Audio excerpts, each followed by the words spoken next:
All, ఈరోజు మేము జమ్మూలో ఉండే బిస్మీ మార్కెట్ని విజిట్ చేసాం.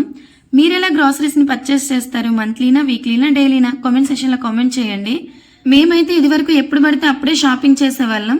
బట్ ఇప్పుడు ఒక పద్ధతి, ప్లాన్ ప్రకారం చేయాలని, ఎక్స్పెన్సివ్ తగ్గించి సేవింగ్స్ ఎక్కువ చేసుకోవాలని, ఏది అవసరం ఏది అనవసరం అని చెప్పి ఒక లిస్ట్ రాసుకొని మరీ షాపింగ్ చేస్తున్నాం.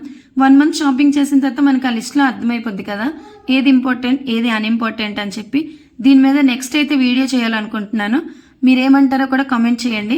అలాగే ఈ గ్రాసరీస్ పర్చేస్ చేసే ముందు నేను కిచెన్ ఎలా ఆర్గనైజ్ చేసుకుంటాను, ఈ గ్రాసరీస్ని ఎలా సెటిల్ చేసుకుంటాను, మిడిల్ క్లాస్ ఫ్యామిలీస్కి, లో క్లాస్ ఫ్యామిలీస్కి ఉపయోగపడేటట్టు అయితే నేను ఒక వీడియో చేశాను. ఆ వీడియో నా ఛానల్ నేమ్ కింద లింక్ ఇచ్చాను. మీకు ఎవరికైనా ఇంట్రెస్ట్ ఉంటే ఒకసారి వెళ్ళి చెక్ చేయండి. ఆ వీడియో నచ్చితే సబ్స్క్రైబ్ చేసుకోండి. ఈ వీడియో నచ్చితే లైక్ చేసి కామెంట్ చేయండి. అలాగే నెక్స్ట్ వీడియో ఏం చేయాలి అనేది కూడా నాకు ఈ వీడియో కింద కామెంట్ చేసినట్టయితే నేను ట్రై చేస్తాను. నెక్స్ట్ వీడియోలో కలుద్దాం. బాయ్.